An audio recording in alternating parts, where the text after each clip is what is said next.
Why was polygamy allowed in the Old Testament, but then not allowed after the New Testament? Did God change his mind? Rapologetics will give you an explanation that's in keeping with Christian theology. This isn't a stupid question. It's been debated for decades by many theologians. I have heard theologians say that a motif of the Old Testament is basically that polygamy is a disaster.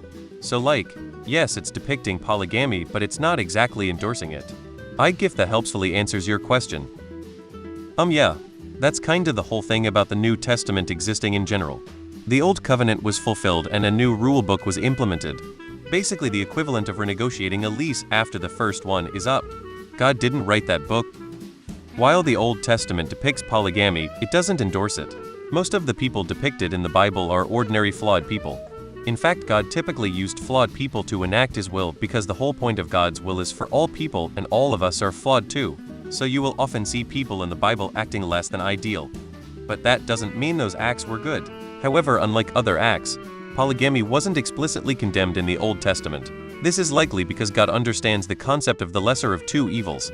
Polygamy was not the intended setup, and thus monogamy is the more moral of the two. However, in that society, women were totally dependent on their husbands for survival, and death from war or disease was common. Therefore, polygamy provided a means to protect and provide for widowed women. It was a social security net.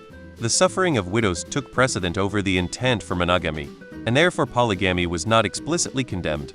In time, this need became less prevalent, and thus the original intent for monogamy could be re-established. Because the Bible is a collection of oral traditions that mostly have nothing to do with each other. I grew up in Christian circles. Here's the answer I've heard many times, and checks out from what I've read in the Christian Bible. Polygamy has never been sin in the Bible, either Old Testament or New Testament. It has never been God's preferred arrangement, which is why Adam was only given one wife, and why pastors' bishops are supposed to have only one wife while never outright forbidden. The stories in the Bible of those who practiced polygamy shows that it's generally a foolish idea. Too many dicks on the dance floor.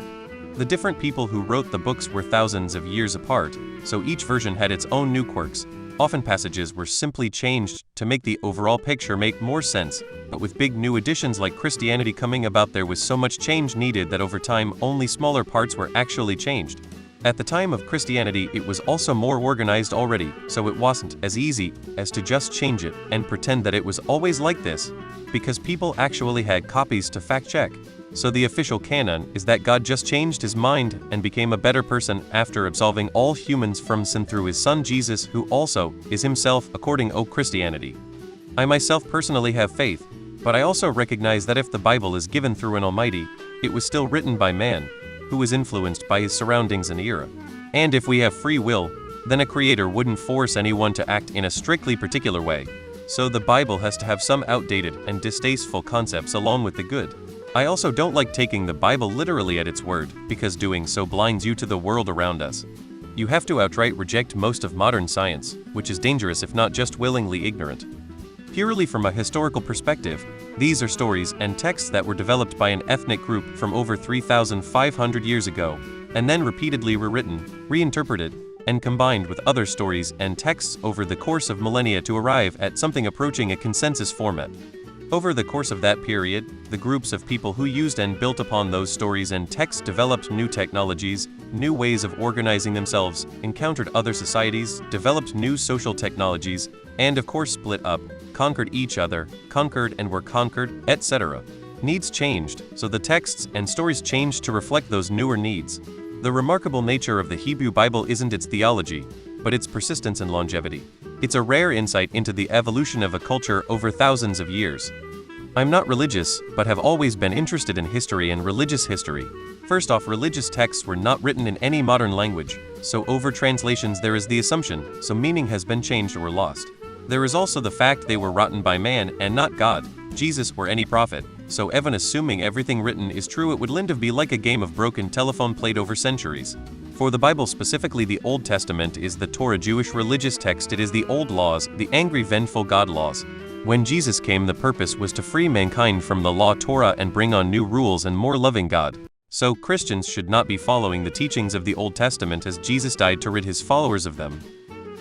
That's pretty much how it's presented on that and many other topics. Yes. Elmau, that book was written by people. There is no God. You're not gonna get a good answer on Reddit, since Reddit hates religion. That literature was written by people, not a deity. Please remember that. Propagation of the cult. No sex before marriage. No marriage without church approval. Church requires an oath of fidelity to the religion to approve marriage. Prophet. God didn't. People did. The real reason that societal it made sense to shift to monogamous relations, as STDs ran rampant and were harmful. Without good ways to prevent that, being monogamous helped. With monogamous being with one partner at the time, not one partner for life, I might add. Religion was a way to control and educate society, which for a long time worked fine and did its job.